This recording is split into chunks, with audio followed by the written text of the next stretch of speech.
and I pay tribute to him. Thank you very much. Good afternoon. Transmission of monetary policy is usually 6-9 months, something like that.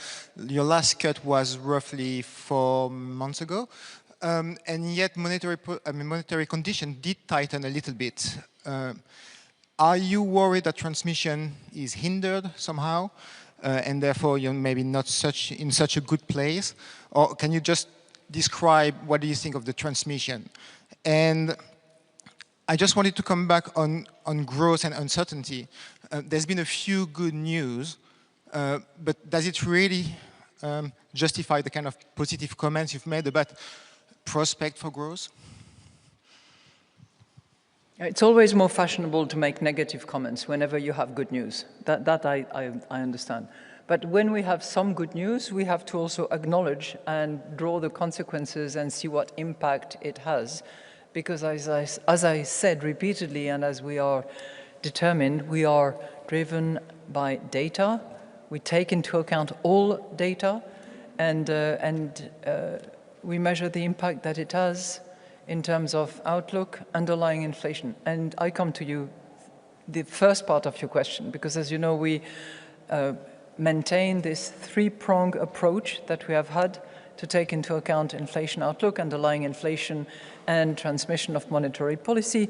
And I would add to that, you know, since our strategy review, in addition to pure inflation outlook and the identification of our baseline, we also try to identify and measure risks to the baseline, risk to the upside, risk to the downside, and we use different tools in order to do so, including scenario analysis. You know, everything that we see in terms of transmission leads us to believe that transmission is effective, is very much on time,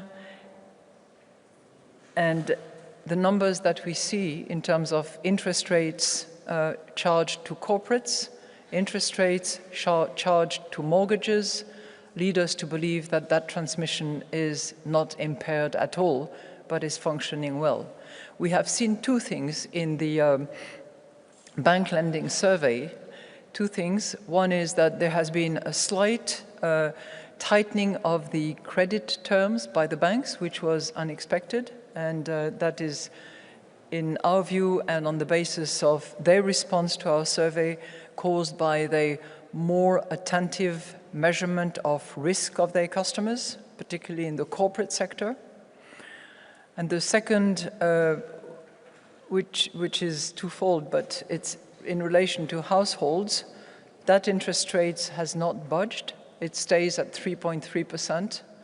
And on the other hand, the volume of loan to households has itself increased. But again, we observe on the part of the banks, based on the bank lending surveys, a more cautious attitude probably in order to better measure the risks that they have.